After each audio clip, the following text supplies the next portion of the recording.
بسم الله الرحمن الرحيم الحاقة ما الحاقة وما أدراك ما الحاقة كذبت ثمود وعاد بالقارعة فأما ثمود فأهلكوا بالطاغية وأما عاد فأهلكوا بريح صرصر عاتية سخرها عليهم 7 ليال و8 أيام حسوما فترى القوم فيها صرعى كأنهم أعجاز نخل خاوية فهل ترى لهم من باقية وجاء فرعون ومن قبله والمؤتفكات بالخاطئة فعصوا رسول ربهم فأخذهم أخذة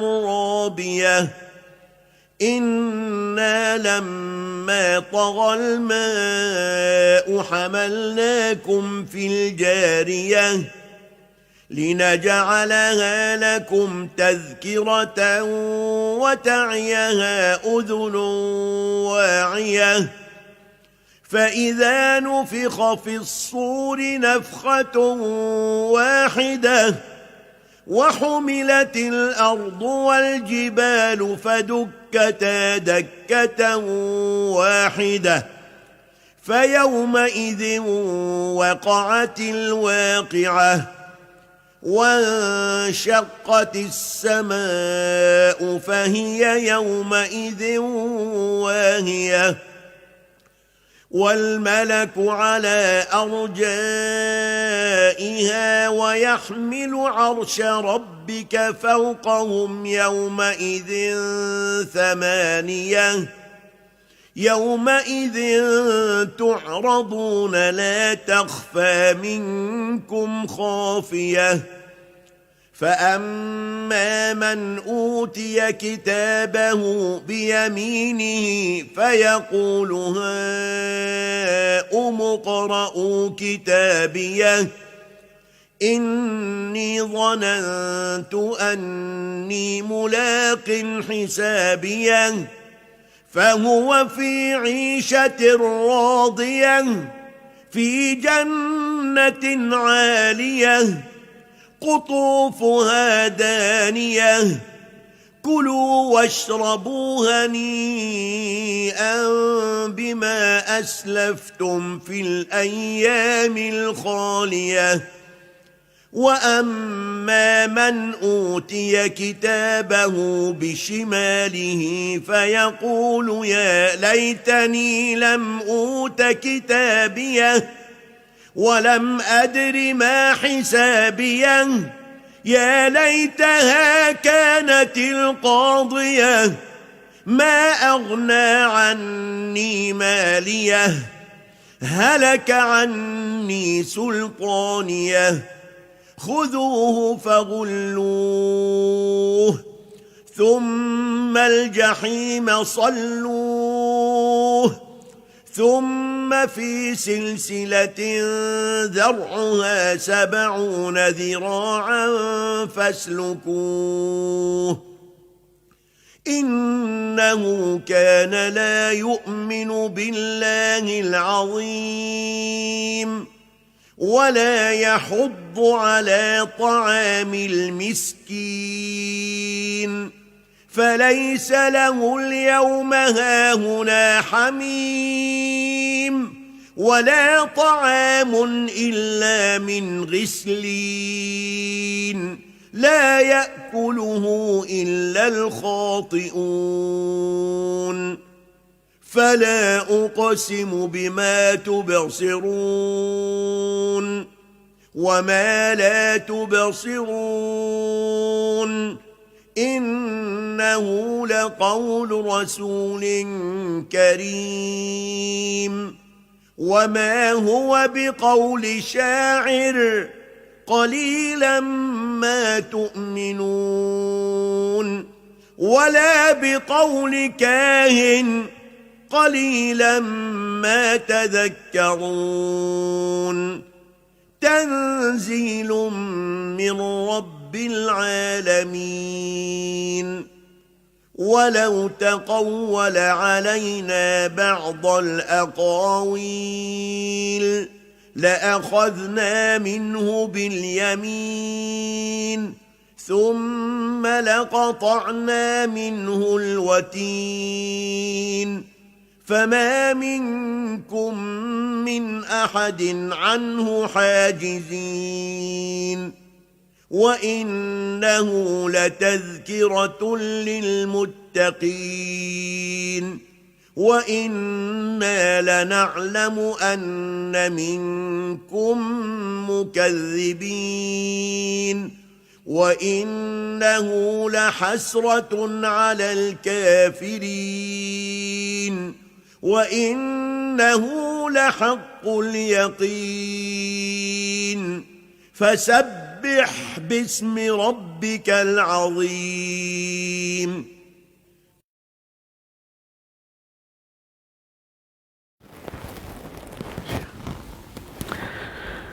الحمد لله والصلاة والسلام على رسول الله وعلى آله وصحبه ومن والاه. ربي اشرح لي صدري ويسر لي أمري واحلل عقدة من لساني يفقه قولي. اللهم لا سهل إلا ما جعلته سهلا وأنت تجعل الحزن إن شئت سهلا.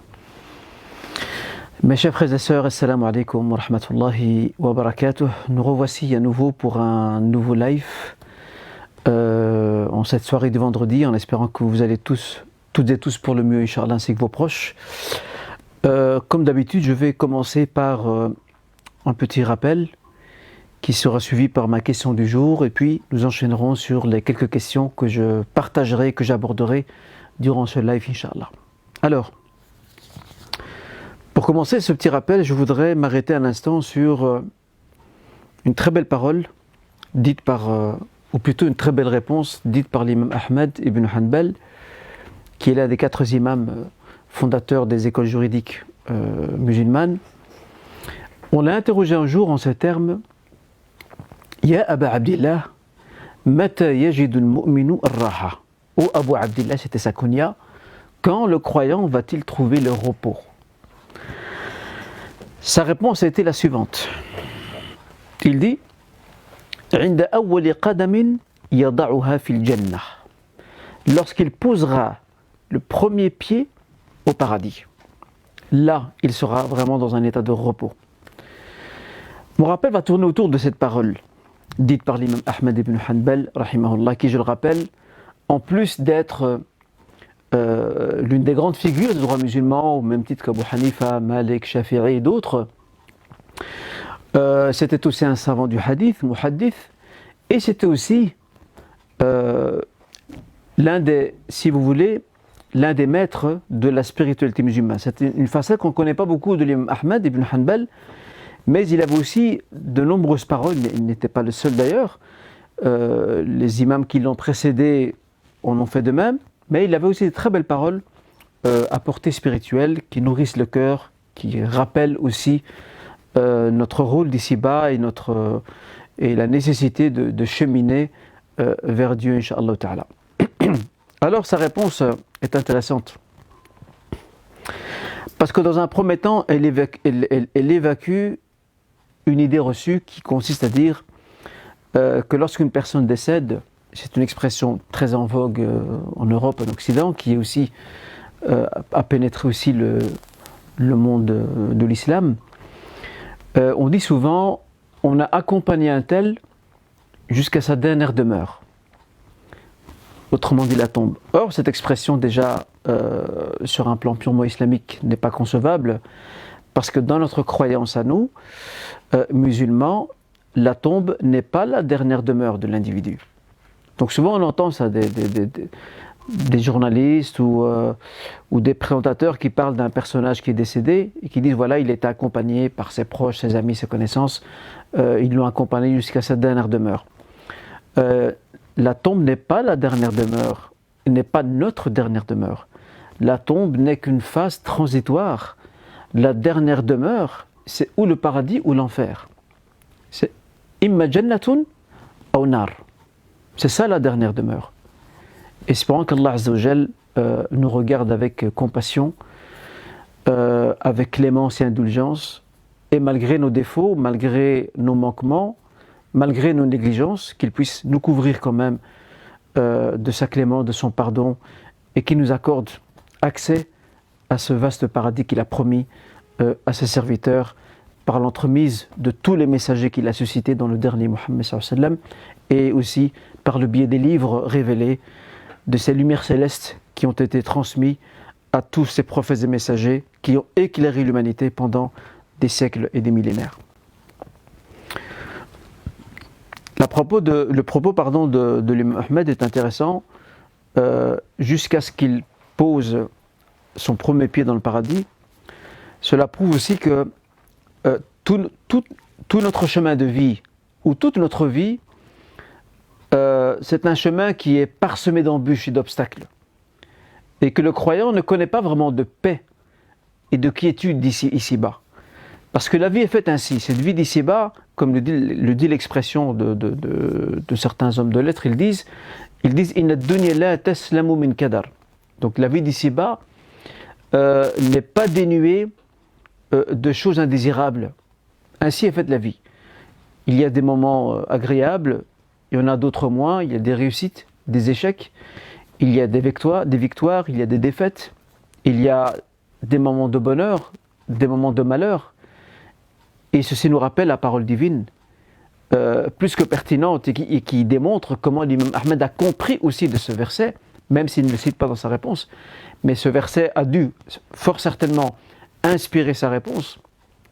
Ya ayyuhal insan, innaka kadihun ila rabbika kadhan famulaqih. Oh toi l'homme, tu vas déployer de nombreux efforts.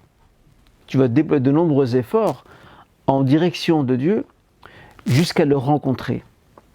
Après, les exégètes et le mufassiroun se sont quelque peu controversés, bien que leurs explications ou leurs deux explications ne se contredisent pas. Que signifie famulaqih, le fameux pronom de la fin de ce mot, famulaqih, le ha.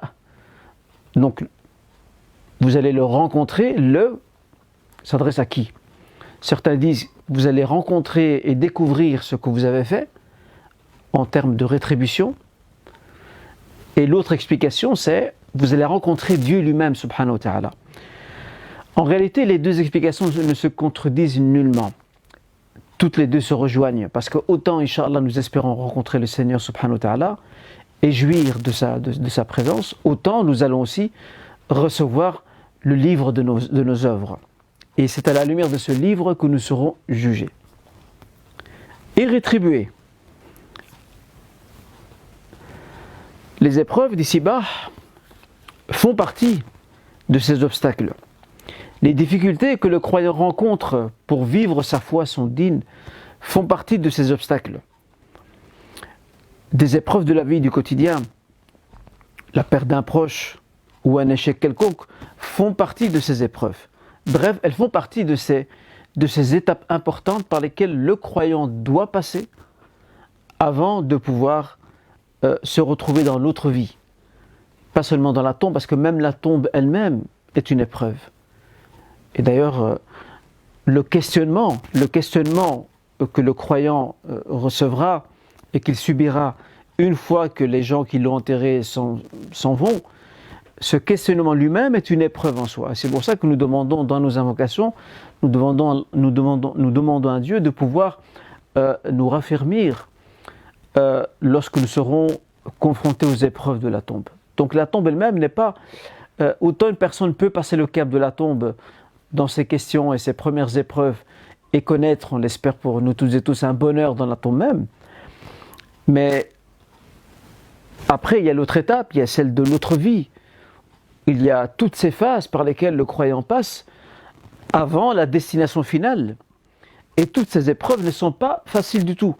Et c'est là qu'on comprend mieux pourquoi l'imam Ahmed dit « lorsque tu poseras ton premier pied au paradis ». C'est-à-dire que tout ce qui avance, ce sont des épreuves. Même s'il y a des moments d'accalmie, il y aura toujours des épreuves. Mais le jour où on t'ouvrira la porte pour accéder au paradis, que tu poseras enfin ton pied en terre ferme, là, à ce moment-là, tu connaîtras le vrai repos. Et cette loi universelle de l'épreuve, de la difficulté inhérente à cette vie d'ici-bas, elle touche aussi les prophètes et messagers, pas seulement nous en tant que simples croyants. Eux aussi sont également éprouvés par ça. Regardez, si vous reprenez la biographie de tous les prophètes et messagers, aussi le dernier, Mohammed sallallahu alayhi wa sallam, vous verrez toutes les épreuves par lesquelles ils sont passés. Et même dans notre vie, lorsqu'on lit ce hadith dans le Bukhari qui nous apprend que lorsque le moment du jugement tardera à venir, les différentes communautés vont chaque fois solliciter un prophète afin d'intercéder auprès de Dieu pour que Dieu, enfin, subhanahu wa ta'ala, ouvre la phase du jugement, jugeant chaque personne présente dans cette esplanade. C'est un moment d'épreuve. D'ailleurs, chaque prophète dira « nafsi, nafsi ». Donc il ne pense qu'à lui-même avant tout. C'est un jour terrible. Et le prophète Mohammed sallallahu alayhi wa sallam lui dira « ummati, ummati », ma communauté, ma communauté. Tout ça pour dire que eux aussi sont exposés aux mêmes épreuves que nous, quelque part, même s'ils ont certains privilèges, ils sont également exposés à ces mêmes faits-là. D'ailleurs, si on s'arrête juste au prophète sallallahu alayhi wa sallam, lorsqu'Allah Azza wa Jal, dans les derniers versets de la sourate, l'ouverture al-Hashr, qu'est-ce qu'il lui dit? Il dit « Inna ma'al usri yusra, inna ma'al usri yusra, fa'idha faragta fansab, wa ila rabbika farghab » Après la difficulté vient la facilité, après la difficulté vient la facilité, fa'idha faragta, si tu te libères de tes occupations terrestres, lève-toi pour Dieu, d'accord? Fa'idha faragta fansab, wa ila rabbika farghab, et c'est vers Dieu ou à Dieu que tu dois aspirer. Donc là, c'est une manière aussi de dire que autant ces moments sont difficiles, on le voit d'ailleurs aujourd'hui, il y a tellement d'épreuves et de désordres sur Terre, mais en même temps, ces épreuves et ces désordres qui sont sur Terre, je tiens comme à le souligner, c'est une notion très relative. Parce que les générations qui étaient avant nous, au moment où nous n'existions pas, nous n'étions pas de cette vie, eux aussi disaient la même chose. Eux aussi étaient confrontés à des guerres, à des famines, à des détresses, à des malheurs, à des crises, quelle que soit sa nature ou leur nature.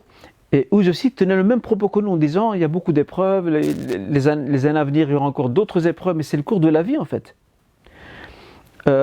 Et ça c'est depuis très longtemps, depuis très très longtemps que génération après génération, les gens se disent il y a beaucoup d'épreuves, il y a certainement d'autres épreuves qui vont arriver.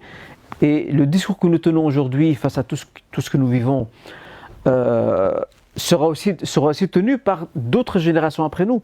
Ça ne signifie pas qu'il n'y aura pas des moments d'accalmie, certainement, Inch'Allah, parce qu'il faut garder espoir. Il y aura certainement des moments d'accalmie, mais c'est un fait qui, effectivement, qui mérite d'être souligné. Donc, c'est bon ça maintenant? Ok, c'est bon là maintenant? Ok, donc je parle avec notre chef frère Mohamed qui gère ce live et je suis à ses ordres, c'est lui qui me donne les directives. Barakallahu fih. Donc, ainsi est fait le cours de la vie. Comme ça, on comprend mieux cette parole de l'imam Ahmed et comment nous, dans cette vie, comment nous pouvons voir la vie dans notre quotidien, la voir avec un autre regard. Pas un regard pessimiste, mais un regard de confiance en Dieu, d'une part, un regard qui nous rappelle que cette vie d'ici-bas est faite d'épreuves. Il ne faut pas s'attendre à ce que cette vie ne soit pas faite d'épreuves. Elle est faite d'épreuves.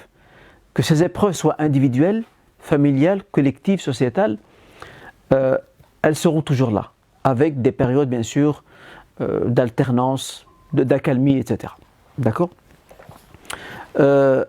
Mais il faut chercher la force nécessaire pour les affronter. Et c'est ce qu'on peut comprendre d'ailleurs des derniers versets de la sourate l'ouverture, sourate al-Sharh, lorsque le Seigneur dit « Fa'idha faragta fansab wa ila rabbika farghab » Donc si tu te libères enfin de tes activités, lève-toi pour Dieu et aspire à aller vers Dieu par ta dévotion, par tes prières, par ton dhikr, par tes invocations, etc. Et ça, c'est pour nous une philosophie très importante, une philosophie de vie que nous apprend ce verset. Et vous avez un autre exemple aussi, on le retrouve à la fin de la sourate Al-Hijr, les 3 derniers versets, lorsque le prophète sallallahu alayhi wa sallam était accablé par ce que disaient les païens à son sujet. Il le diffamait, il se moquait de lui, il le tournait en dérision. Ça nous rappelle certains faits aujourd'hui contemporains. Et pourtant, le prophète sallam restait un être humain comme nous, il était aussi affecté par ça et affligé. Et voilà que le soutien divin, al-madad al-ilahi, lui parvient à travers ces 3 versets de la sourate, je le rappelle, la sourate Al-Hijr. وَلَقَدْ نَعْلَمُ أَنَّكَ يَضِيقُ صَدْرُكَ بِمَا يَقُولُونَ فَسَبِّحْ بِحَمْدِ رَبِّكَ وَكُن مِنَ السَّاجِدِينَ وَاعْبُدْ رَبَّكَ حَتَّى يَأْتِيَكَ الْيَقِينُ. Et nous savons que ta poitrine se serre à cause de ce qu'ils disent. فَسَبِّحْ بِحَمْدِ رَبِّكَ وَكُن مِنَ السَّاجِدِينَ. Glorifie Dieu par ses louanges et sois du nombre des prosternés. وَاعْبُدْ رَبَّكَ حَتَّى يَأْتِيَكَ الْيَقِينُ. Autrement dit, continue ton chemin. Même si ces gens-là te tournent en dérision, se moquent de toi, te diffament, continue ton chemin. وَاعْبُدْ رَبَّكَ حَتَّى يَأْتِيَكَ الْيَقِينُ. Adore ton Seigneur jusqu'à ce que la certitude te vienne. La certitude, al-yaqin ici, c'est la mort. Continue ton chemin, ne te laisse pas perturber par ce qu'il y a autour de toi. Et c'est un peu aussi notre philosophie d'aujourd'hui. Nous devons continuer à avancer notre vie. Dans notre vie, il ne faut pas que les épreuves nous freinent. Nous devons continuer de l'avant. Nous n'avons pas droit à l'arrêt. Parce que qui dit arrêt dit régression. Nous devons continuer. Et le reste, le laisser entre les mains de Dieu. À nous de mettre tout en œuvre pour, bien sûr, nous libérer, nous affranchir de l'une ou l'autre épreuve, mais en même temps, l'issue finale d'une épreuve n'appartient qu'à Dieu. Nous sommes invités à poser les jalons. Et c'est le Seigneur qui termine le reste, comme le dit l'expression arabe, il dit « Alayna al-bidaya wa ala Allah al-tamam » À nous le commencement et à Dieu appartient la finalisation, al-tamam. D'accord ? Donc ça c'est très important. Donc chercher force dans la foi, dans la prière, dans la fréquentation des gens vertueux et pieux qui peuvent aussi nous nourrir, qui peuvent nous charger, qui peuvent nous rebooster. C'est de cette manière-là qu'on peut affronter tous les défis de la vie, quels qu'ils soient. Et comme je l'ai dit dans des lives précédents, faire preuve aussi de sagesse et d'intelligence. Ne pas répondre à la réaction par la réaction. Ne pas répondre à la violence par la violence. Répondre avec intelligence, avec hauteur, avec sagesse, avec maturité. C'est très important tout ça. Et c'est de cette manière-là que l'on peut, quelque part, esquiver tous les coups et avancer et outrepasser ces étapes difficiles qui sont les nôtres dans cette vie, afin d'espérer, Inch'Allah Ta'ala, que nous puissions avoir une belle fin de vie, husnul khatima, et surtout d'avoir ce grand plaisir, ce loisir et cette jouissance de se retrouver de l'autre côté, aux côtés du meilleur des hommes qui est le prophète Mohammed sallallahu alayhi wa sallam. Et pour terminer ce petit rappel, je dirais 2 choses. En fait, ou plutôt, je dirais une chose, pardonnez-moi. En fait, ce qui est important aussi, ce qui est fondamental dans ce cheminement de vie qui est le nôtre, parce que ce chemin que nous parcourons maintenant, un jour ou l'autre, il va prendre fin, il va s'arrêter. Il va s'arrêter et nous ne serons plus de ce monde. Alors, il y a 2 œuvres importantes que nous devons tout faire pour produire. Il y a une œuvre qui sera notre sauf-conduit dans notre vie. Autrement dit, cette œuvre, c'est tout ce que j'ai fait ici-bas, par rapport à Dieu, par rapport à ma foi, par rapport à ma ibada, par rapport à mes proches. C'est là-dessus que je vais être jugé dans notre vie. Et puis il y a une autre œuvre. Il y a cette œuvre individuelle qui est la mienne, qui sera mon livre, ou une partie en tout cas de mon livre. Et puis il y a une autre œuvre, c'est la trace que je laisse ici-bas. Et nous devons tous préparer notre départ, pas seulement par rapport à la rencontre de Dieu et de son jugement, mais aussi par rapport à ce que nous laisserons derrière nous, comme trace positive, comme héritage, pas financier, mais héritage de sagesse, de savoir, de modèles, d'éducation que nous laissons derrière nous. Et ça, ce n'est pas le propre de savants, de gens pieux. Ça vaut pour nous toutes et tous sans exception. Nous devons tous, à notre niveau, faire en sorte de laisser une trace de notre passage dans cette vie. Et bien sûr, il y aura des épreuves, c'est normal.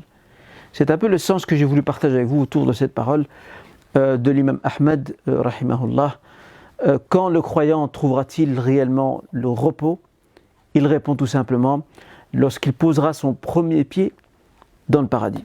Donc c'est aussi une manière de relativiser les événements d'ici-bas, de se dire tout passe, mais il faut persévérer et patienter. Maintenant, permettez-moi après ce petit quart d'heure de rappel, de partager avec vous ma question du jour. Alors ma question du jour, je voudrais m'arrêter auprès d'une problématique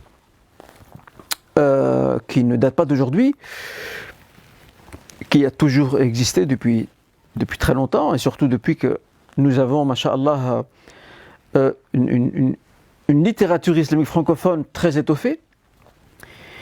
Il y a tout de même une petite problématique qui est liée à la question de l'avis juridique et religieux, ce qu'on appelle fatwa. Et je rappelle la définition de la fatwa, c'est l'avis, c'est un avis religieux, délivré par une personne titulaire, autrement dit habilitée à le faire, sans que cet avis ne soit contraignant, à savoir que la personne l'adopte ou ne l'adopte pas, libre à elle. Le plus important, c'est que cet homme de science ou cette femme de science a émis son avis sur la question qui lui était posée.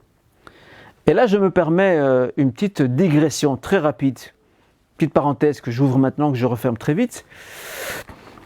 Lorsqu'il y a eu l'assassinat criminel et abominable de ce professeur en France, qui avait montré donc certaines caricatures du prophète sallam qui pour nous ne représentent pas du tout le message. Je rappelle ce que disait le prophète sallam, très belle parole. Il disait à ses compagnons, il disait: ne voyez-vous pas que les Qurayshites maudissent Muhammad et insultent Muhammad? Mais en fait, ça ne l'affecte pas. Pourquoi? Parce qu'il dit moi je m'appelle Muhammad. Or la personne que eux décrivent, c'est le mudhammam. C'est la personne qui est décriée, qui est plein de défauts, qui est, comment dirais-je, qui n'est pas une personne sous les meilleurs traits. C'est ça le mudhammam. Il dit mais moi je suis Muhammad. Et Muhammad vient de hamd, de louange. Je suis celui qui est loué par Dieu. Donc le prophète, c'est une manière de dire, autant il peut être affecté, ce qui est normal, sur un plan émotif, même s'il n'avait pas l'habitude de le montrer, seul Dieu le savait, et c'est grâce à ces versets, entre autres ceux que je vais citer à quelques instants, qu'on le sait. Mais voilà, le prophète sallam passait outre tout ça. Pourquoi je parlais de cet épisode dramatique qui s'était déroulé en France? Parce que le ministre français de l'Intérieur, donc Gérald Darmanin, avait à un moment dit dans une conférence de presse, il l'a dit à plusieurs reprises d'ailleurs, il disait « Oui, c'est une fatwa qui a été lancée sur les réseaux sociaux ». En fait, il faisait allusion à ce papa qui avait, quelque part, qui avait exprimé son indignation sur les réseaux sociaux par rapport à ce que faisait à ce qu'avait décidé de faire ce professeur dans cette école. Mais en fait, de nouveau, il y a une pauvreté intellectuelle et religieuse chez nos hommes politiques qui est impressionnante. Cette expression publique d'indignation faite par ce papa sur les réseaux sociaux, on n'appelle pas ça fatwa. C'est pas une fatwa, ça. Ça, c'est tout simplement l'expression d'une indignation. La fatwa, elle est émise par un homme de science ou une femme de science. Elle a tout un canevas bien défini. C'est pas n'importe qui s'autoproclame mufti. D'ailleurs, je vous recommande de lire un très beau livre sur le passage. Je vous le propose et vous suggère de le découvrir. Il s'appelle Les pseudo-muftis. Du prédicateur sincère, plutôt du prédicateur, comment il avait appelé normal le sous-titre? C'était les pseudo-muftis. De l'ignorance sincère, pardon, voilà, de l'ignorance sincère, des fois la mémoire me joue de mauvais tours, pardonnez-moi. De l'ignorance sincère au prédicateur faussaire. C'est un très beau livre, je vous le recommande de le lire. La fatwa, c'est l'avis religieux émis par une personne habilitée à le faire, qui a les compétences religieuses nécessaires, qui a une maîtrise de l'arabe, qui a une maîtrise des sciences du Coran, des sciences du hadith, des fondements du droit, d'une série de disciplines religieuses et théologiques qu'il a étudiées. D'accord ? Et après, son avis n'est pas contraignant. Voilà, lui, il dit selon ce qu'il est convaincu sur une question. Après, libre à chacun de le prendre ou de ne pas le prendre. Donc ça, je ferme la parenthèse pour démontrer la pauvreté intellectuelle et religieuse, hélas, de certains de nos dirigeants et hommes politiques, et même de certains hommes de médias et intellectuels. Pourquoi je parlais de ce point-là ? Parce que on voit aujourd'hui dans nos communautés musulmanes d'Europe et d'Occident, il y a beaucoup de jeunes qui se basent sur des recueils de fatwas, d'avis religieux, qui ont été traduits en français. Alors je ne dis pas que ces recueils ne sont pas bons à consulter. Il y a, bien sûr, ce sont des savants reconnus, des savants respectables, dont on a compilé leurs avis juridiques dans cet ouvrage. Le seul petit problème qu'il y a dans ce genre d'ouvrage, c'est que tout ne peut pas être pris à la lettre. Pourquoi ? À part les questions qui touchent, on va dire, à la limite, je dis bien à la limite, qui touchent au culte, à la ibada, la prière, le jeûne, etc., c'est encore concevable. Mais il y a des fois des questions qui sont d'ordre sociétal. Et bien sûr, ces chouïrs-là, lorsqu'ils répondent à ces questions, ils répondent en fonction de leur contexte à eux. Et c'est ça l'un des reproches que je fais à certaines maisons d'édition, qui, au lieu de préciser cette nuance, cette mise en contexte de certaines fatwas en disant, en avertissant les lecteurs, faites attention, il y a certaines fatwas qui ont été émises, certains avis religieux qui ont été émises par ces chouïrs, qui sont liés à leur contexte, à eux, dans leur pays, sur leurs normes, leurs usages locaux, et qui ne nous concernent pas nécessairement nous qui vivons ici en Occident. Et c'est un point sur lequel il faut faire très attention, parce que l'importation de fatwas de l'extérieur peut être préjudiciable pour le musulman lui-même, à bien des égards. Je ne vais pas trop m'étaler là-dessus, mais il faut vraiment faire attention. Il faut garder à l'esprit cette donne-là, elle est très importante. D'ailleurs, il y a même une règle chez les juristes qui disent que la fatwa peut changer en fonction de l'époque et du lieu. On ne parle pas de questions qui sont clairement établies, on parle de questions qui sont de l'ordre du champ, enfin qui appartiennent au champ interprétatif, donc le majal ijtihadi. Une fatwa peut changer d'un endroit à un autre, d'une époque à une autre, en fonction d'une série de paramètres que le juriste musulman considère avant d'émettre son avis. Donc là, ici, il faut faire très attention par rapport à ces ouvrages qu'on trouve sur le marché de fatwas. Souvent, c'est des compilations. Faire très attention sur ces points-là. Donc il y a une nécessité de nuancer certains avis religieux parce qu'ils ne parlent pas à notre environnement, à nous ici. En Europe, en Occident, nous sommes confiés, ou plutôt nous sommes confrontés à d'autres défis, d'autres donnes et d'autres paramètres qui ne sont pas les mêmes. Un dernier point par rapport à cette clarification liée à cette question du jour, c'est aussi certains qui aiment faire la polémique. Parce qu'il a lu certains avis religieux dans ces livres-là, alors il veut les imposer à ceux qui sont autour de lui. Mais déjà, c'est parce que ces jeunes-là n'ont déjà pas compris ce que signifie réellement une fatwa, un avis religieux. Un avis religieux n'a aucun caractère contraignant. D'ailleurs, la plupart des définitions disent « min ghairi ilzam », donc sans contrainte. Autrement dit, elle n'est pas imposée à celui qui la reçoit. Il veut la prendre, tant mieux pour lui. Il ne veut pas la prendre, il peut interroger quelqu'un d'autre ou faire autre chose. Pour ce qui est du détenteur du savoir qui l'a émis, lui, il s'est libéré de sa responsabilité. On lui a demandé son avis sur une question et il a donné son opinion. Après, il est plus responsable. À la personne d'avoir reçu la réponse, d'en faire ce qu'elle veut. Ou de ne pas suivre tout simplement la réponse qui lui était donnée. Donc là, j'invite ses frères et ses sœurs à cesser ce genre de polémique stérile et à essayer chaque fois d'imposer leur avis à leurs proches ou à jeter l'anathème sur ceux qui ne veulent pas suivre tel et tel avis parce qu'il a été soutenu par tel ou tel cheikh. Chers frères, chères sœurs, tu es en droit d'avoir des affinités, c'est ton droit le plus strict. Mais respecte les autres. Respecte absolument les autres et respecte d'autres savants reconnus qui n'ont pas la même opinion sur l'une ou l'autre question, surtout si elle est de l'ordre de l'ijtihad, que les savants que toi tu suis. Ayons une ouverture d'esprit, ayons un horizon de tolérance un peu plus large. C'est une chose très importante que je tenais absolument à souligner ici. Et c'est ici que s'arrête, Inch'Allah, notre clarification de la question du jour. Je vais commencer, Inch'Allah, par une première question. Qu'en est-il de la catégorie bénéficiaires de la zakat cités par le Coran consistant à consolider les cœurs. Cette catégorie bénéficiaire existe toujours aujourd'hui. Elle n'a jamais disparu, elle existe toujours. Alors comment se traduit-elle aujourd'hui concrètement ? D'abord un petit rappel historique. Le prophète sallallahu alayhi wa sallam, et c'était une tradition arabe d'ailleurs même avant l'islam, les Arabes étaient généreux. C'était l'une de leurs qualités, même avant l'islam. Ils étaient très généreux. Et quelquefois, pour gagner le cœur de certaines personnes, pour les apaiser, ils n'hésitaient pas à donner de leurs biens pour ces personnes-là. Vous voyez, cette tradition arabe ancestrale a été confirmée par l'islam. Et c'est pour cette raison que nous retrouve, parmi les catégories bénéficiaires, nous retrouvons ceux dont les cœurs sont à consolider. D'accord ? Donc on essaie de gagner leur cœur. Et le prophète sallallahu alayhi wa sallam a donné effectivement à plusieurs notables mécois, il leur a donné de ses biens pour gagner leur cœur à l'islam, pour les apaiser, même des fois dans leur conversion.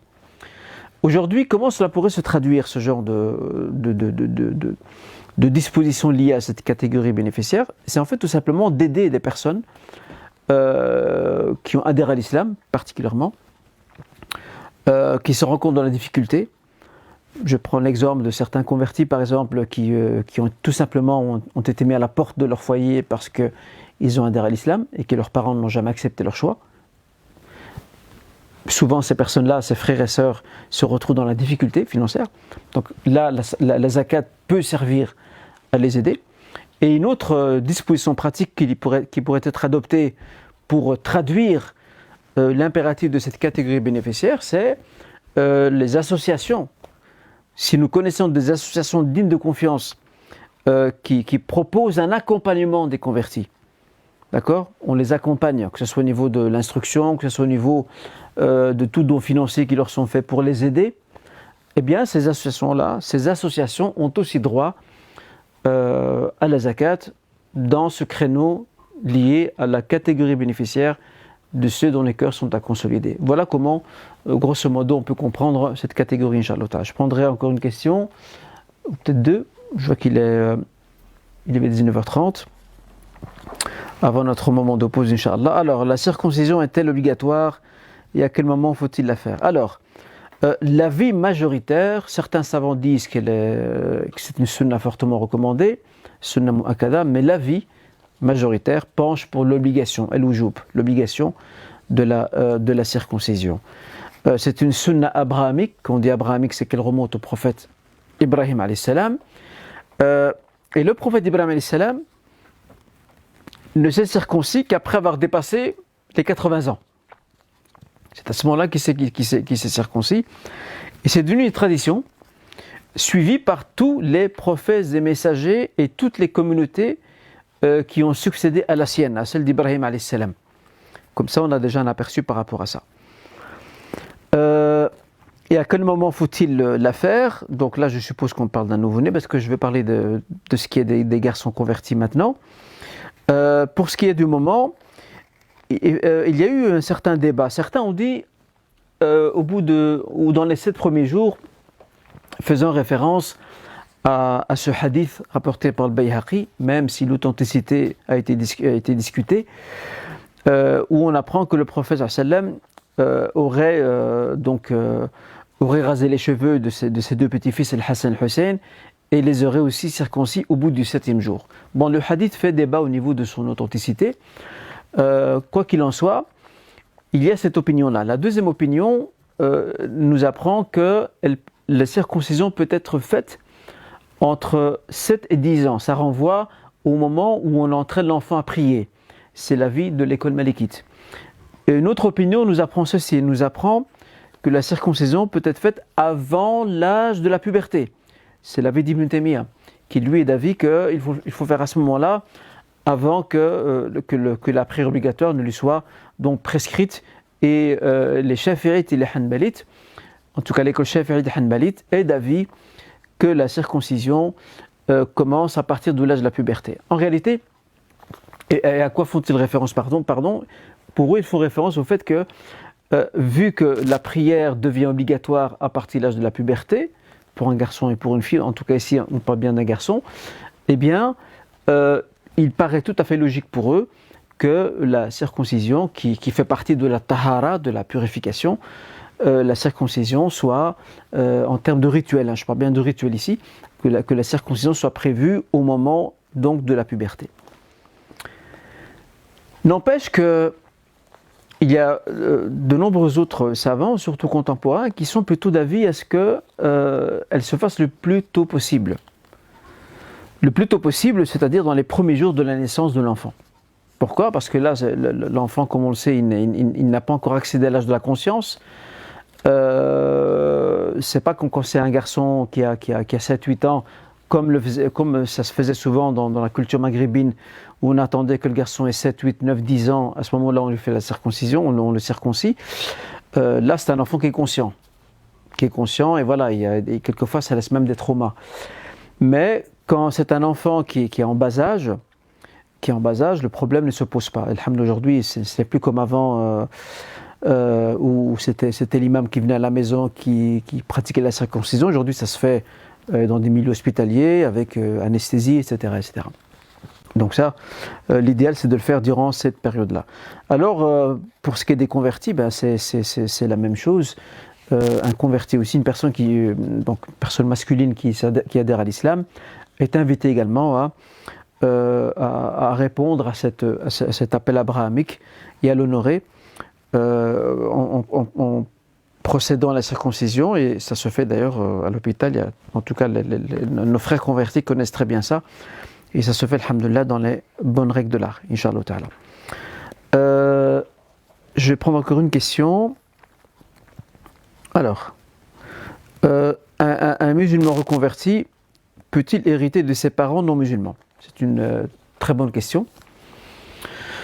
D'abord, il faut savoir que dans le droit civil, qu'on appelle droit positif, on l'appelle positif pas par opposition à négatif, positif dans le sens posé par les hommes. Dans le droit positif et civil, on ne fait pas de distinction. À partir du moment où il y a un lien de famille, l'héritage est dû selon bien sûr un partage que l'État décide et prévoit. Ça, c'est au niveau de la loi civile. L'héritage appartient bien entendu on va dire au domaine cultuel de l'islam. Donc c'est un domaine religieux. Le partage de l'héritage a parmi les conditions pas seulement d'avoir un lien de famille, mais aussi une même appartenance à la religion, et din également. D'ailleurs, tous les juristes s'accordent là-dessus sans exception, que le din fait partie des conditions de l'héritage. L'avis majoritaire des savants pendant, on va dire, encore aujourd'hui, certains, par exemple, l'ancien moufti de la République d'Égypte, le cheikh Ali Joumaa, je ne sais pas s'il a changé entre-temps, mais de ce que je sais de ses opinions, c'est qu'il est d'avis que l'héritage n'est pas possible entre une personne musulmane et non musulmane. Je rappelle qu'ils ont un lien de sang, bien sûr, qui appartient à la même famille. Néanmoins, il y a d'autres savants qui eux, permettent que l'héritage soit possible, soit envisageable pour un enfant musulman, un enfant converti ici en l'occurrence, qui pourrait hériter de ses parents non musulmans. C'est entre autres la sentence prononcée par le calife Omeyyade, qui était aussi un mujtahid de Omar ibn Abdul Aziz. C'est également l'opinion d'Ibn Taymiyyah, d'Ibn Qayyim. Certains compagnons également étaient aussi de cet avis-là. Al-Hassan Basri a également appuyé cette thèse. Et c'est un peu l'avis qui aujourd'hui tend à quelque peu s'imposer, même si l'avis majoritaire est encore soutenu par certains churs aujourd'hui. Donc en résumé, la réponse est oui. La réponse est oui. Le frère peut sans aucun problème, ou la sœur, hériter de ses parents non musulmans sans aucun problème. Voilà, je pense qu'on va peut-être arrêter quelques minutes, Inch'Allah, puis nous reviendrons sur la suite de nos questions. Barakallahu fikoum, et je vous donne rendez-vous dans quelques instants. Salam alaikum wa rahmatullah.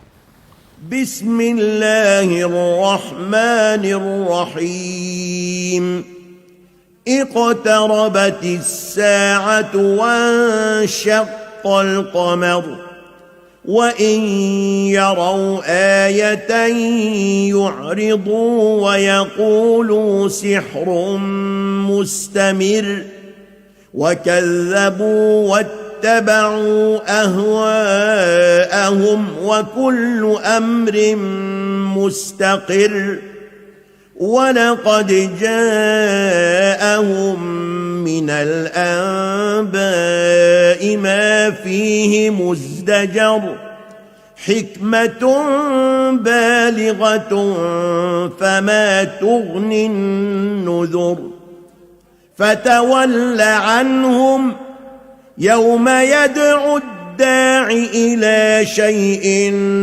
نكر خش عن أبصارهم يخرجون من الأجداث كأنهم جراد منتشر مهطعين إلى الداع يقول الكافرون هذا يوم عسر كذبت قبلهم قوم نوح فكذبوا عبدنا وقالوا مجنون وازدجر فدعا ربه أني مغلوب فانتصر ففتحنا أبواب السماء بماء منهمر وفجرنا الأرض عيونا فالتقى الماء على أمر قد قدر وحملناه على ذات ألواح ودسر تجري بأعيننا جزاء لمن كان كفر ولقد تركناها آية فهل من مدكر فكيف كان عذابي ونذر ولقد يسرنا القرآن للذكر فهل من مدكر كذبت عاد فكيف كان عذابي ونذر إنا أرسلنا عليهم ريحا صرصرا في يوم نحس مستمر تنزع الناس كأنهم أعجاز نخل منقعر فكيف كان عذابي ونذر ولقد يسرنا القرآن للذكر فهل من مدكر كذبت ثمود بالنذر فقالوا أبشرا منا واحدا نتبعه إنا إذا لفي ضلال وسعر أألقي الذكر عليه من بيننا بل هو كذاب أشر سيعلمون غدا من الكذاب الأشر إنا مرسل الناقة فتنة لهم فارتقبهم واصطبر ونبئهم أن الماء قسمة بينهم كل شرب محتضر فنادوا صاحبهم فتعاطى فعقر فكيف كان عذابي ونذر إنا أرسلنا عليهم صيحة واحدة فكانوا كهشيم المحتضر ولقد يسرنا القرآن للذكر فهل من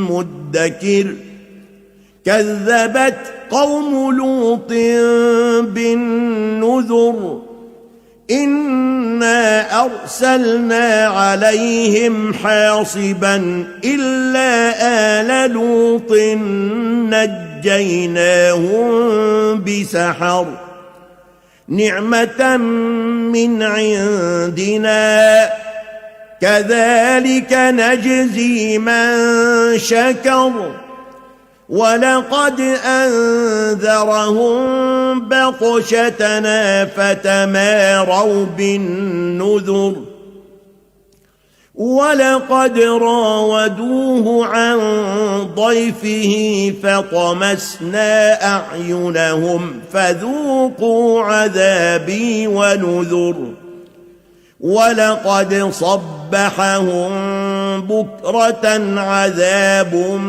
مستقر فذوقوا عذابي ونذر ولقد يسرنا القرآن للذكر فهل من مدكر ولقد جاء آل فرعون النذر كذبوا بآياتنا كلها فأخذناهم أخذ عزيز مقتدر أكفاركم خير من أولئكم أم لكم براءة في الزبر أم يقولون نحن جميع منتصر سيهزم الجمع ويولون الدبر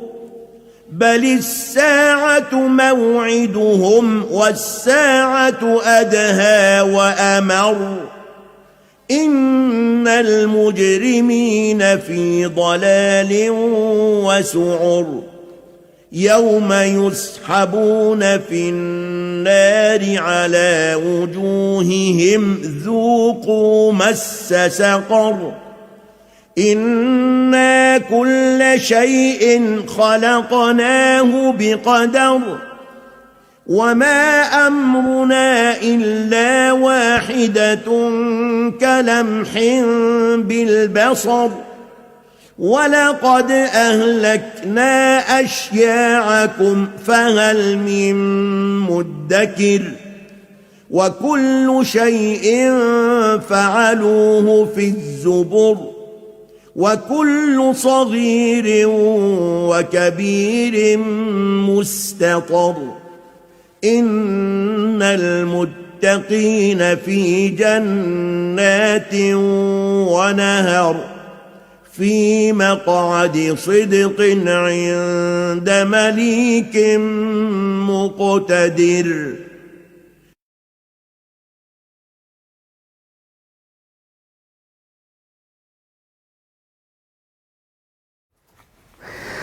Très bien, bismillah ar-Rahman ar-Rahim, alhamdulillah, wassalatu wassalamu ala rasulillah wa ala alihi wa sahbihi wa min wala. Je vous souhaite à vous toutes et tous la bienvenue, chers frères et sœurs. Avant de continuer dans les réponses aux différentes questions que j'ai notées ici, je voulais une fois de plus vraiment vous remercier, vous toutes et tous, pour vos très nombreuses questions. Je reçois beaucoup de questions, mashallah, alhamdulillah, c'est bien. C'est la preuve que ce live est plus que bénéfique et profitable, Inch'Allah, je l'espère en tout cas. Mais je voudrais quand même mettre en avant quelques points qui me paraissent quand même assez urgents. Je les avais déjà soulignés lors d'un premier live. Ceci ne m'empêche pas d'y revenir à nouveau. Je voudrais juste dire à un nombre de mes frères et sœurs, barakallahu fikoum, que je ne peux pas, déontologiquement parlant, je ne peux pas traiter par mail, et de surcroît pas par téléphone non plus, je ne peux pas traiter de questions touchant à des litiges conjugaux ou des problèmes conjugaux, divorce, etc. Je ne peux pas faire ça parce que ça nécessite d'écouter les deux parties. Parce que j'ai reçu quelques questions de sœurs qui demandent suis-je ou non divorcé islamiquement parlant, bien sûr on s'entend bien là-dessus. Je ne peux pas répondre à ces questions. Pourquoi ? Parce que ça nécessite d'écouter toutes les parties. Cependant, vu que je ne fais plus de médiation depuis des années, je n'en fais plus parce que malheureusement je n'ai plus le temps pour cela, hélas. Il y a aujourd'hui un service social qui existe auprès de la mosquée Al-Amal, D'ailleurs, si vous allez sur la page Facebook des jeunes de la mosquée Al-Amal, vous aurez les coordonnées. Il y a un imam francophone. Nos frères et sœurs qui sont confrontés à des difficultés d'ordre conjugal et familial peuvent entrer en contact avec ce service-là, solliciter un rendez-vous ou peut-être un entretien téléphonique, je ne sais pas comment ils s'y prennent. Mais en tous les cas, il sera d'office demandé que les deux personnes concernées soient présentes. Parce qu'on ne peut pas écouter une personne et ne pas écouter la version de l'autre. Parce que les deux versions concernant une question liée, que ce soit un litige, un conflit conjugal, ou encore à cette question du divorce shara'i, du divorce religieux islamique, c'est étroitement lié aux opinions et aux versions des deux à la fois. Donc c'est pour ça qu'il est très important qu'il soit présent. Donc je m'excuse d'avance auprès de mes frères et sœurs pour lesquels je ne réponds pas à ce genre de questions. Je leur réponds en les renvoyant vers ce service ou auprès de l'imam de leur mosquée, le cas échéant, bien que les mosquées maintenant soient fermées, suite aux dernières mesures. En tout cas, je tenais vraiment à insister là-dessus. Je ne réponds pas dans la live, ni par mail, ni par téléphone, aux questions liées donc au divorce. Je ne peux pas le faire. Déontologiquement, je parle de la déontologie islamique, bien sûr. Je ne peux pas le faire parce qu'il faut écouter absolument les deux parties. Et le service social en question pourrait remplir ce rôle sans aucun problème. Il y a aussi une autre question qui est venue durant le live, avant de poursuivre sur mes petites feuilles. C'est une question qui est la suivante, qui est de savoir, lorsqu'une personne fait du dhikr en pensant à Dieu, est-ce que c'est compté comme du dhikr? Quelqu'un qui pense à Dieu, Allah Azza wa Jal, ou qui fait des invocations, pouvons-nous percevoir cela comme étant du dhikr? La réponse est oui. Et je vous renvoie à ce verset qui se trouve dans la sourate, vers la fin de la sourate Al-Imran. Inna fi khalqis samawati wal ard wa ikhtilafi al-layli wan nahar la ayat li ulil albab alladhina yadhkuruna Allah qiyaman wa qu'udan wa 'ala junubihim wa yatafakkaruna fi khalqis samawati wal ard rabbana ma khalaqta hadha batilan subhanak faqina 'adhaban nar. Inna fi khalqis samawati wal ard wa ikhtilafi al-layli wan nahar. Il y a dans la création des cieux et de la terre, dans l'alternance du jour et de la nuit, les ayat, les ulil albab, des signes pour les gens doués d'intelligence. Et la suite.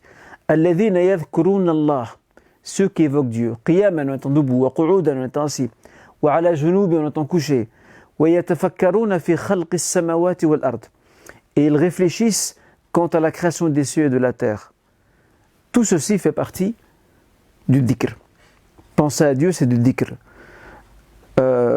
Réfléchir sur la création et méditer sur le champ de la création, c'est du dhikr. Et les formules enseignées par le prophète lui-même, les istighfar, al-hamd, al-tasbih, fait également partie du dhikr. Un frère aussi s'interroge par rapport à son travail, il a besoin il a besoin de travailler pour pouvoir couvrir ses frais, et on lui propose un travail, mais le souci c'est lié à ses prières. Malheureusement, cher frère, je n'ai pas de solution miracle par rapport à cela. Tout ce que je dirais, c'est la parole divine suivante, fattaqullah mastata'tum. Craignez votre Seigneur le plus que vous pouvez, rapprocher le plus possible de ce qui est demandé. Faire au grand maximum pour être le plus proche de la prescription même de la prière, selon bien entendu les possibilités. Il faut faire le mieux possible, voilà ce qui est demandé. Malheureusement, il n'y a pas de solution miracle, moi je n'en ai pas en tous les cas. Et c'est le seul conseil que je peux donner à notre frère en invoquant Dieu, Allah Azza wa Jal, qu'il puisse lui accorder le meilleur de ce qu'il souhaite, Inch'Allah Ta'ala. On va Inch'Allah continuer sur la suite de nos questions. Lors de la fête du sacrifice, est-il bien de sacrifier un veau pour cette personne? Ou faut-il lui préférer le sacrifice d'un mouton? Donc je rappelle qu'il m'arrive de temps en temps de reformuler les questions pour les rendre plus brèves. Il y a eu débat sur cette question. Les juristes musulmans se sont quelque peu controversés quant à savoir qu'est-ce qui est le meilleur. Se mettre à 7, en tout cas au maximum 7, pour sacrifier donc, un veau ou une vache par exemple, ou bien sacrifier un mouton. Et cette divergence en réalité, elle est née de la compréhension qu'ils ont eue de certains hadiths, qui sont tous authentiques parce que tous rapportés par le Bukhari Muslim. Nous avons le hadith d'Ibn Abbas. Dans le hadith d'Ibn Abbas, il nous apprend que lui, un groupe de compagnons et le messager sallallahu alayhi wa sallam étaient en voyage. Et pendant leur voyage, celui-ci a coïncidé avec le moment de Eid al-Adha, la fête de sacrifice. Et ce compagnon de poursuivre dans ce hadith, il dit nous avons sacrifié, nous nous sommes mis à 7 pour sacrifier donc une vache, et d'autres se sont mis à 10 pour sacrifier un chameau. Dans un autre hadith rapporté par Anas, qu'on trouve aussi dans le Bukhari Muslim, Anas rappelle que le prophète sallam sacrifiait 2 moutons et moi-même je sacrifie, disait-il, 2 moutons. Donc ici, la divergence qui s'est posée, c'est comment comprendre ces 2 hadiths. Alors certains ont dit certains ont regardé ça sous le regard de, si vous voulez, de la quantité de viande intéressante qui pourrait être donnée en bonne partie aux nécessiteux. Donc dans ce cas, le plus intéressant, c'est si nous avons affaire à un mouton qui a eu le temps de bien se développer, qui a une consistance au niveau de sa chair, privilégier ça par rapport éventuellement à un veau où les parties seraient entre guillemets minimes, ce qui n'est pas tout à fait vrai aujourd'hui parce que bon, les veaux d'aujourd'hui sont comme ils sont, on va dire, assez bien chargés en viande. Certains ont vu ça sous cet angle-là, à savoir celui de la quantité de la viande. D'autres se sont arrêtés auprès de ces 2 hadiths, en disant voilà, ici le prophète sallam a sacrifié avec ses compagnons donc un veau. Dans d'autres traditions, on nous apprend aussi, rapporté entre autres en tout cas cité par Ibn al-Qayyim dans son très beau livre Zad al-Ma'ad, lorsqu'il a parlé de tout l'aspect juridique lié au pèlerinage prophétique, il évoquait que le prophète sallam avait aussi sacrifié donc des chameaux ce jour-là, en plein pèlerinage. Donc certains vont retenir le fait que le prophète sallam a privilégié donc la vache ou encore ici le chameau, bien qu'ici nous n'avons pas de chameau. D'autres vont porter le regard sur le hadith d'Anas. Je rappelle, le hadith précédent était celui d'Ibn Abbas, l'autre celui d'Anas. Anas tend à nous démontrer ou à nous faire comprendre que c'était l'habitude du prophète sallam.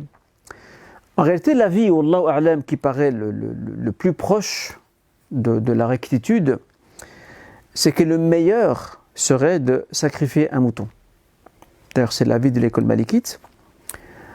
Je dis bien le meilleur. Cela ne signifie pas que si une personne choisit de se mettre avec 6 autres personnes pour le jour de l'Aïd sacrifier un veau, qu'ils ne sont pas dans une option correcte. Non, ce qu'ils ont fait, c'est aussi correct sans aucun problème. Mais si quelqu'un privilégie le mouton, c'est mieux. Parce qu'il semblerait effectivement que c'était l'habitude du prophète sallam de sacrifier des moutons, alors que ce qu'il a fait durant ce voyage, c'était une exception, probablement. Wallahu a'lam. Voilà ce qu'on peut dire par rapport à ça. Donc, dans un ordre de préférence, on va plutôt privilégier le mouton, mais quelqu'un qui choisit, pour des raisons personnelles, qui choisit de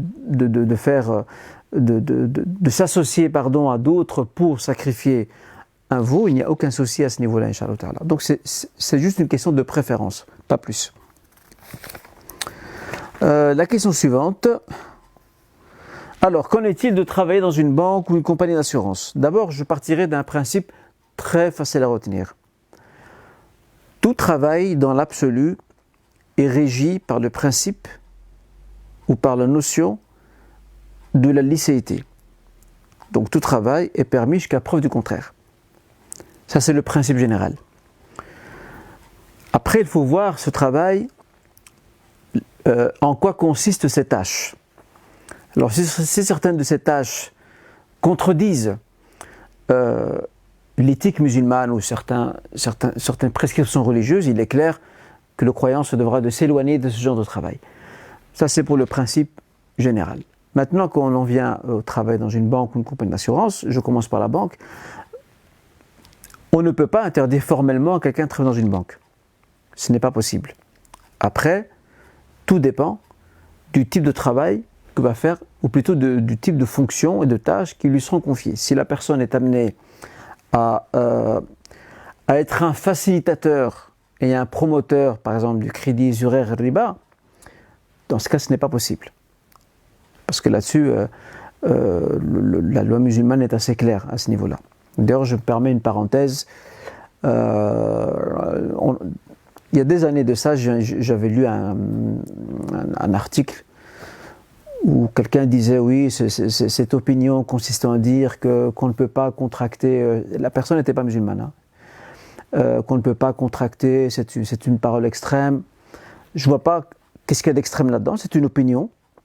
Derrière même aujourd'hui des non-musulmans qui refusent de mettre leurs biens financiers dans des banques classiques, qui ne veulent pas, qui sont contre le système capitaliste actuel, et pourtant ces personnes ne sont pas musulmanes, qui refusent le crédit usuraire et qui choisissent de mettre en place des sortes de banques coopératives et de s'investir dans ce qu'on appelle aussi l'économie sociale.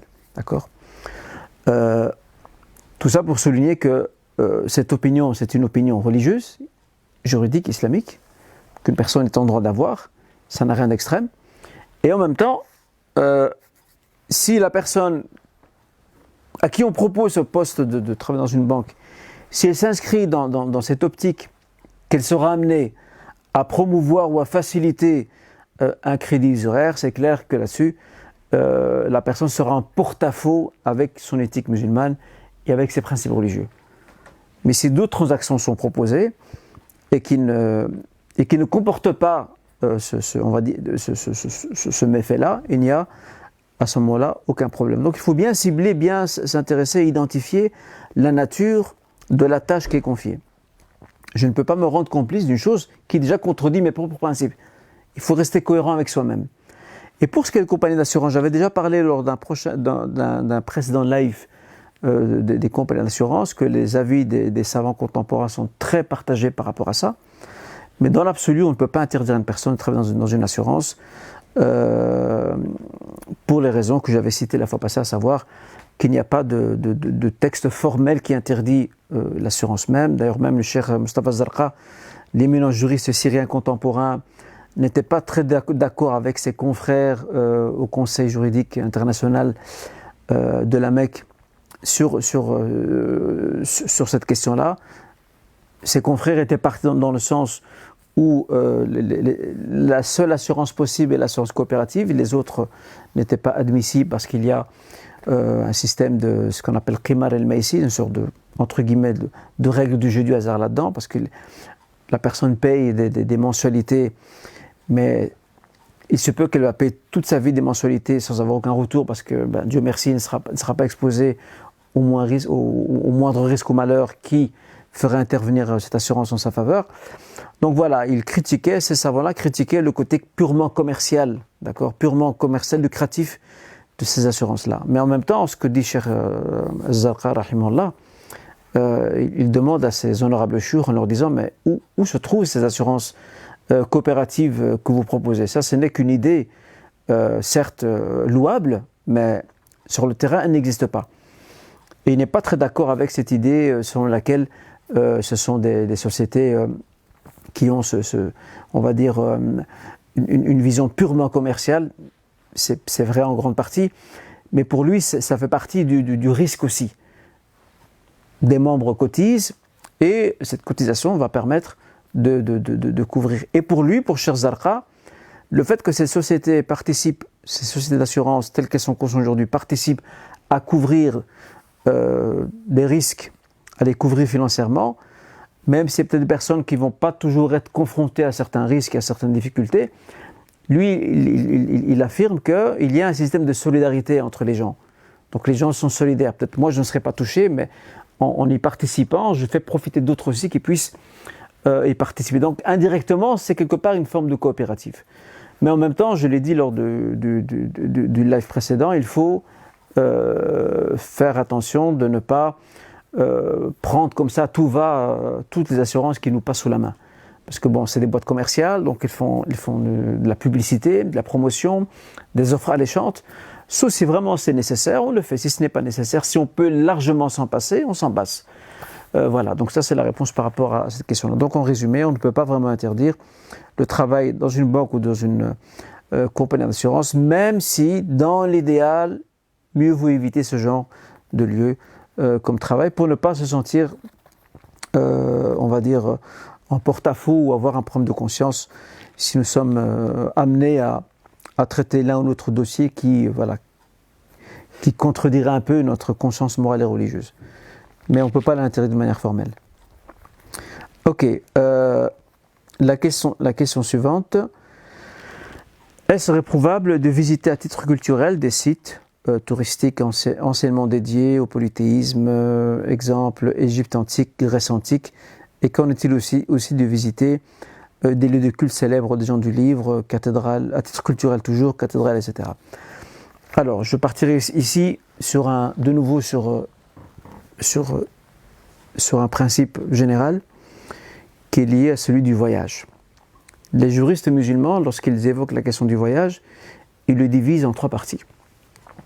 Et bien sûr, c'est normal. À partir du moment où on entreprend quelque chose, il est normal que les juristes musulmans s'intéressent à ce que fait l'individu musulman responsable. Ok ? Bon, bien sûr, les juristes musulmans n'interviennent pas sur tout. C'est pas parce que je prends un verre d'eau, le juriste musulman est là, il va intervenir pour dire si je peux prendre le verre d'eau ou non. Il y a des choses qui sont de l'ordre de la banalité. Là, le droit musulman n'intervient pas. Seulement, si on revient à la question du voyage, il est classé en 3 catégories. Il y a ce qu'on appelle safar al-ta'a, il y a safar al-ma'siya et il y a safar al-mubah. Il y a le voyage d'obéissance qui comporte un acte pieux derrière, comme le fait de voyager pour aller voir de la famille, comme la umrah, comme le pèlerinage. Ça, ce sont comme aussi, même ça aussi, les études. Quelqu'un qui va faire des études à l'étranger pour obtenir un diplôme, pour servir sa société, sa communauté, etc. Ça, c'est aussi un safar ta'a. Ok. Ensuite, on a safar al-ma'siya. Le voyage qui est réprouvé, qui s'inscrit dans le péché, si on veut, c'est lorsqu'une personne part ailleurs, dans des contrées, mais pour faire des choses qui ne sont pas correctes au niveau de son éthique musulmane. Là, à ce moment-là, on appelle ça safar ma'siya. Et puis nous avons as-safar al-mubah. C'est le voyage permis. C'est le tourisme, c'est partir quelque part pour changer d'air. C'est sillonner des contrées pour découvrir. Et les voyages, la découverte de monuments historiques s'inscrit plutôt dans le 3e. S'inscrit dans ce qu'on appelle as-safar al-mubah. Surtout si le motif qu'il y a derrière, c'est la culture. Autrement dit, c'est apprendre, s'instruire. Et d'ailleurs, nous devons être en permanence, tout le temps, nous devons être des apprenants continus et permanents. On doit toujours apprendre. Il ne faut jamais s'arrêter d'apprendre. Celui qui s'arrête d'apprendre devient bête. Donc il faut continuer à apprendre. Chaque jour, on essaie d'apprendre quelque chose de nouveau. Et vous connaissez l'expression qui dit « je ne dormirai pas cette nuit en étant bête ». D'accord ? Donc tout ça pour indiquer qu'il faut toujours s'inscrire dans une optique d'instruction, d'apprentissage au quotidien. Pas que religieux, même profane également. Tout ce qui peut être utile. Et lorsqu'on va découvrir ce genre de lieu, si l'objectif bien sûr c'est pour l'histoire, c'est pour la leçon aussi. Qu'est-ce que j'entends par leçon ? La leçon, c'est celle qui amène à la méditation. Dans le Saint-Coran, pour parler de ce type de voyage, le Seigneur subhanahu wa ta'ala utilise 2 termes. Il utilise as-sayr et as-siyaha. D'ailleurs, le mot siyaha, qui est un terme coranique, qui signifie circuler, c'est le terme qu'on utilise aujourd'hui en arabe pour désigner le tourisme. On dit as-siyaha, le tourisme. Un touriste, on appelle as-sa'ih. D'accord ?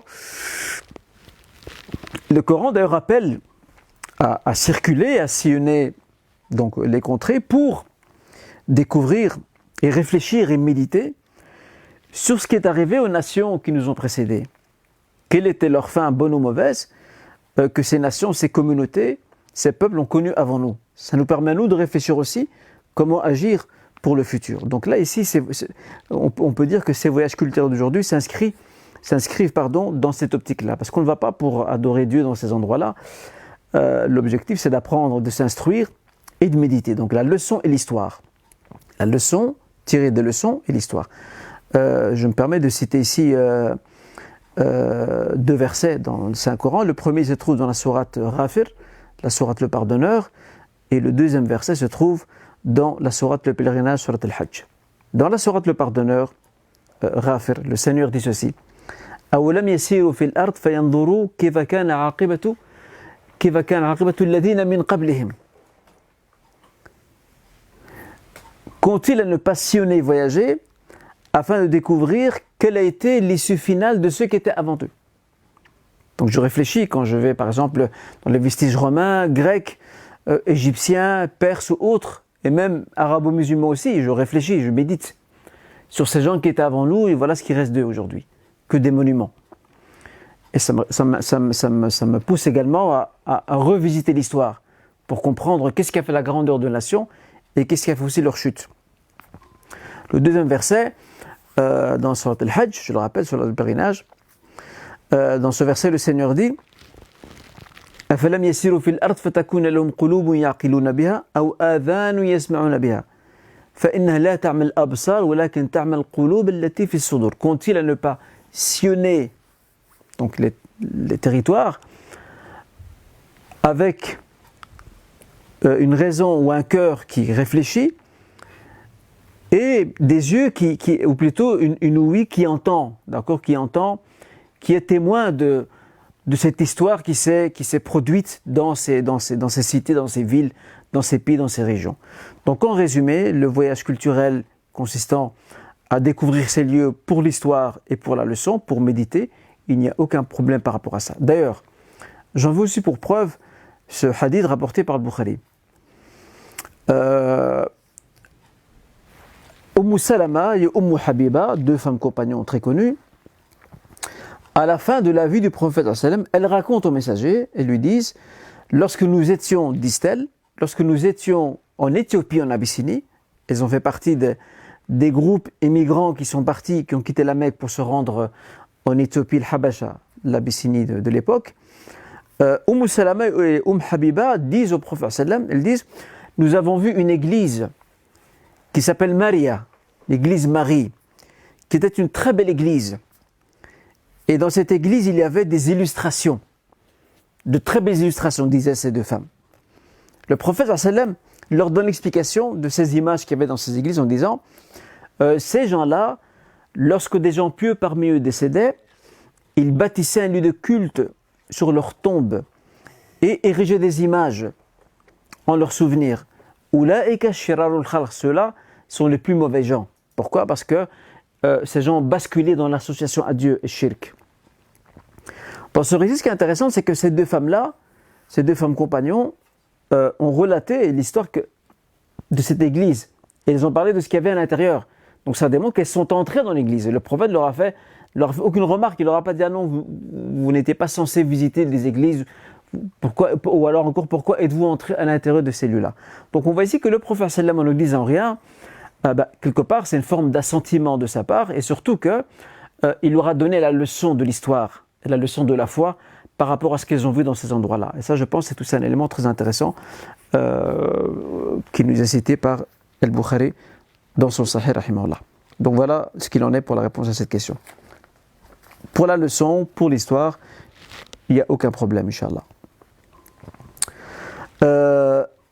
Pourquoi dans le Coran, Allah s'adresse à nous en usant du pronom nous, avec un N majuscule. Par exemple, nous n'imposons à personne que selon ses capacités. Ça, on appelle ça le pronom de la majesté. Même aujourd'hui, les monarques sur terre, lorsqu'ils émettent des décrets, ils disent « nous, rois », par exemple ici en Belgique, si vous lisez les décrets royaux, on trouve nous, roi des Belges. D'accord ? Ou au Maroc, le décret, on appelle ça Zahir. Au Maroc, on appelle ça Zahir. C'est le nom du décret. Au Maroc, c'est la même chose. Au Maroc ou dans n'importe quel pays où il y a une royauté, le monarque, lorsqu'il émet son décret, il utilise le pronom nous. C'est un pronom de majesté. Et bien sûr, le Seigneur Tout-Puissant utilise la même expression. Donc, c'est juste un pronom de majesté. C'est rien d'autre. On a un peu de retard. Je vais essayer d'avancer sur cette dernière question. Comment peut-on savoir si Allah est satisfait de nous et que nous sommes sur la bonne voie ? Alors ici, mes chers frères et sœurs, je voudrais souligner la chose suivante. Dans le Saint-Coran, le Seigneur dit ceci. وَأَنَّ هَذَا الصِّرَاطِ مُسْتَقِيمًا فَاتَّبِعُوهُ وَلَا تَتَّبِعُوا السُّبُلَ فَتَفَرَّقَ بِكُمْ عَنْ سَبِيلِهِ. Voici donc mon chemin droit, suivez-le. Cela signifie que le Seigneur subhanahu wa ta'ala ne laisse pas ses serviteurs livrés à eux-mêmes. Il aura d'office tracé un chemin, il suffit de le suivre. Et ce chemin représente la somme des enseignements transmis, révélés par Dieu certainement, et transmis par ses prophètes et messagers. Depuis Adam alayhi salam jusqu'au dernier qui est Mohammed alayhi salam et qui était précédé par Isa Jésus alayhi salam. Donc la somme de ces enseignements, c'est ça le droit chemin. Alors comment savoir effectivement si Dieu est satisfait de nous ou non? Il y a des indices par rapport à ça. Parmi ces indices, c'est que Allah Azza wa Jal t'aide à poursuivre ton œuvre à travers laquelle tu cherches à te rapprocher de lui. Ça, c'est un premier indice. Le deuxième indice, c'est lorsqu'il te permet de l'évoquer sans cesse. Et que tu as ton programme, tu te donnes le temps nécessaire pour l'invoquer et l'évoquer. Ça, c'est un signe aussi que Dieu est satisfait de toi.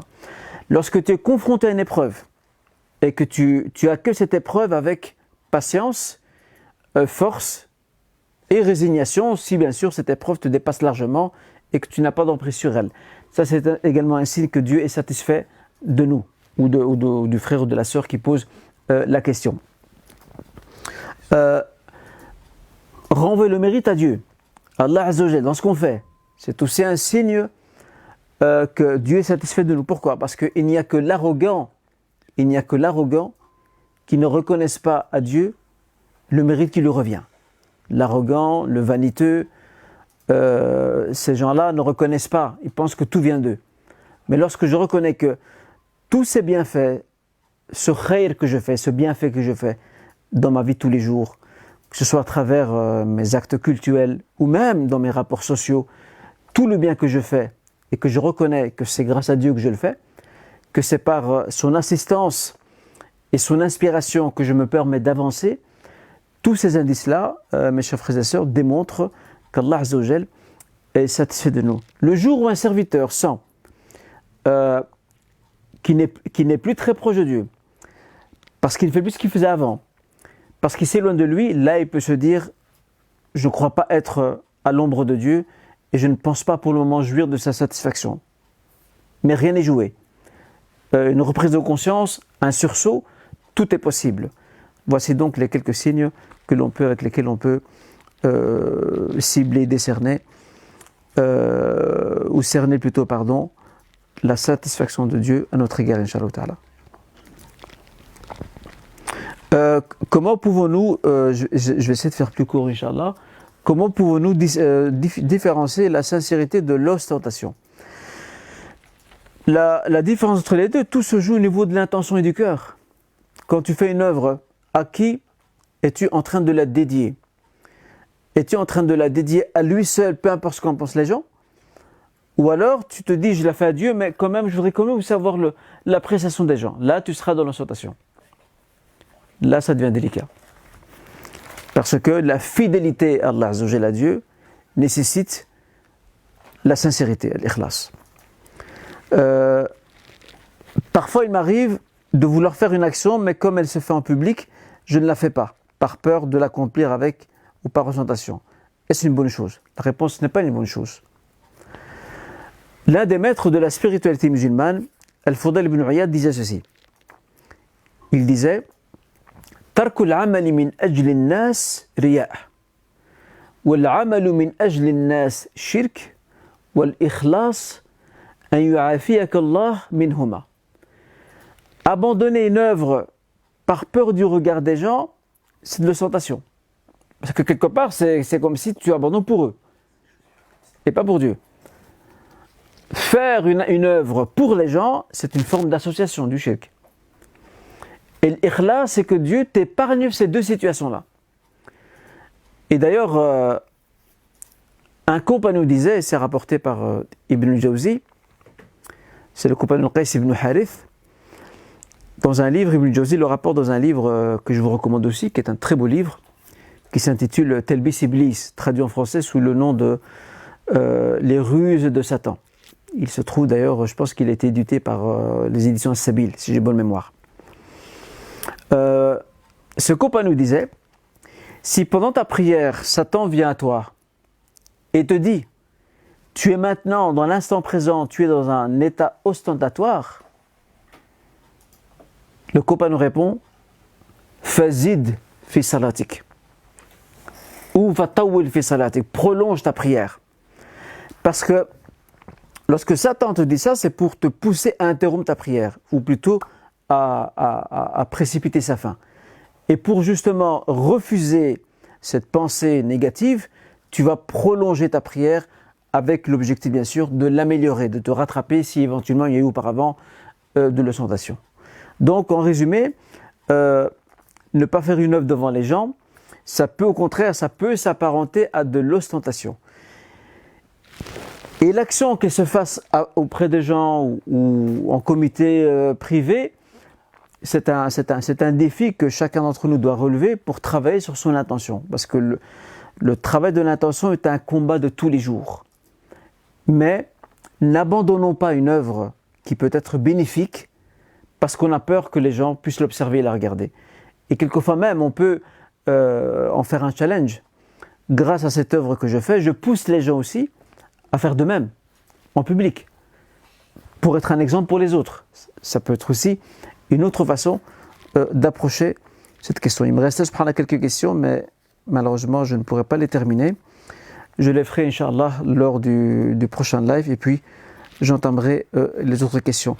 Il y a aussi pas mal de frères et sœurs, je termine là-dessus, qui m'avaient sollicité sur des références d'ouvrages d'intérêt général ou des ouvrages biographiques ou historiques. Inch'Allah ta'ala, lors du prochain live, je ferai une petite liste avec quelques suggestions de lecture intéressantes pour mes frères et sœurs, Inch'Allah. Barakallahu fikum à toutes et tous, et désolé d'avoir prolongé un peu ce live. Normalement c'était 1 heure, mais là il est bientôt donc 20h20. En tout cas, jazakumullahu khairan pour votre suivi attentif, et au plaisir, Inch'Allah, de vous retrouver au prochain live. Je vous souhaite une agréable soirée, une fin de semaine et aussi un agréable week-end. Prenez soin de vous et de vos proches. Wassalamu alaikum wa rahmatullahi wa barakatuh. بسم الله الرحمن الرحيم والتين والزيتون وطور سينين وهذا البلد الأمين لقد خلقنا الإنسان في أحسن تقويم ثم رددناه أسفل سافلين إلا الذين آمنوا وعملوا الصالحات فلهم أجر غير ممنون فما يكذبك بعد بالدين أليس الله بأحكم الحاكمين